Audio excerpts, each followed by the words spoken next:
Hi, this is Mardy once again and welcome to my channel.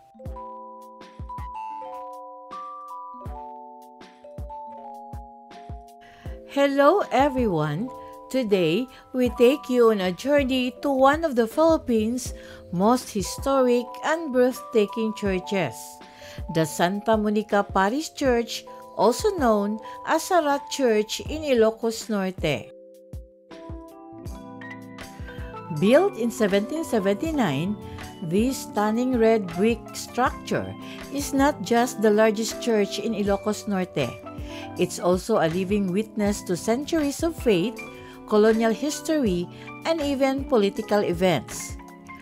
From the grand wedding of Irene Marcos to surviving multiple earthquakes and fires, this church stands tall as a symbol of resilience, culture, and devotion.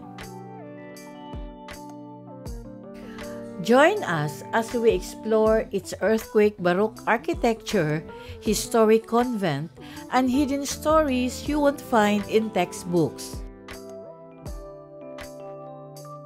If you are new to my YouTube channel, please don't forget to like, comment, and subscribe. At para updated kayo sa mga susunod kong videos, please click the bell notification below.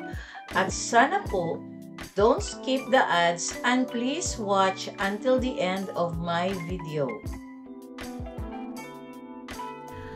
Tucked in the heart of Barangay San Leandro Poblacion, in the historic town of Sarat, Ilocos Norte, lies a remarkable structure that has stood the test of time.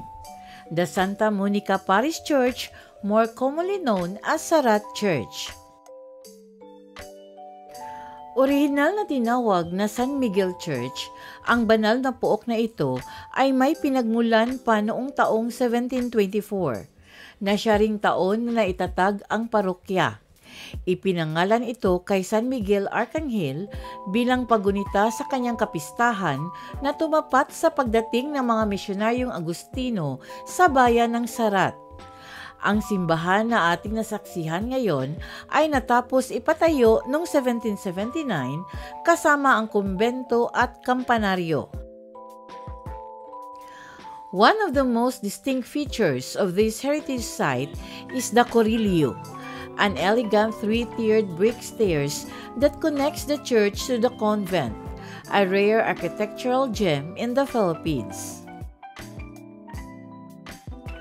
Ang simbahan ng Santa Monica ay isang pagsanib ng earthquake baroque at neoclassical na estilo na itinayo gamit ang matitibay na pulang ladrilyo.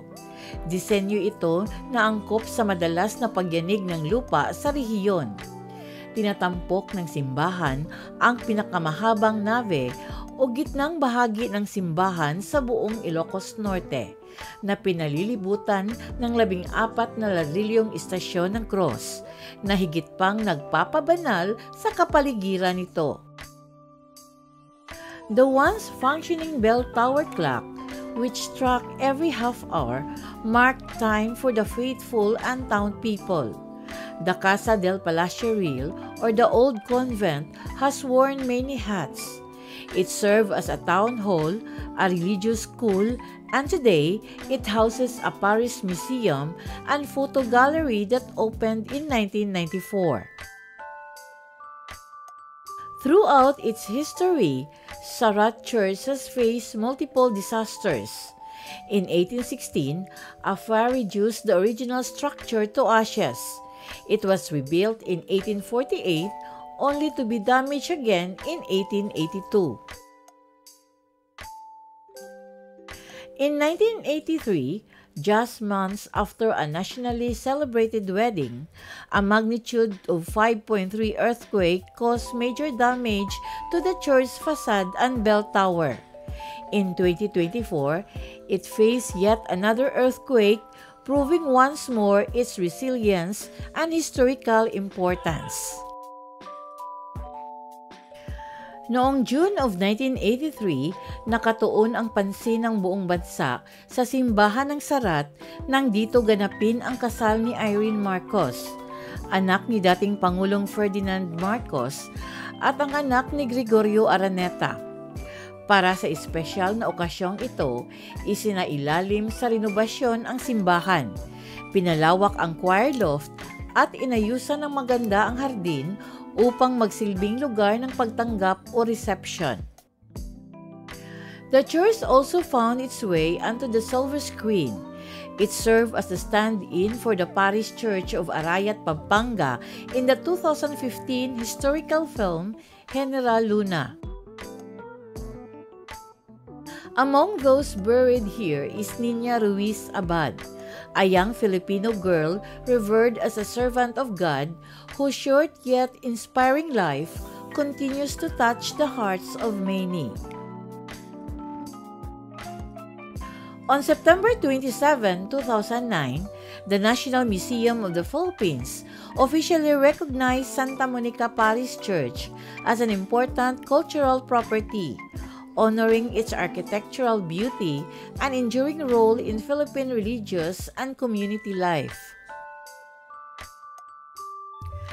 Santa Monica Parish Church is more than just a historical building. It's a living monument of faith, endurance, and identity for the people of Ilocos Norte and the Philippines as a whole.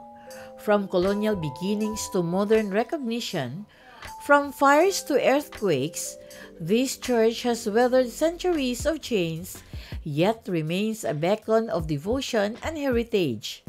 Whether you're a pilgrim, historian, or curious traveler, Sarat Church offers a powerful reminder of the strength of the Filipino spirit, carved in brick and built on belief. Thank you very much for watching.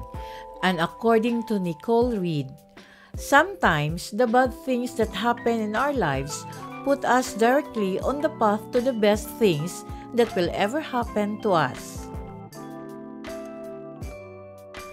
Shout out and thanks to the comment of Mr. Paul Mandelo Vlog and Larry Andrino. Maraming salamat po.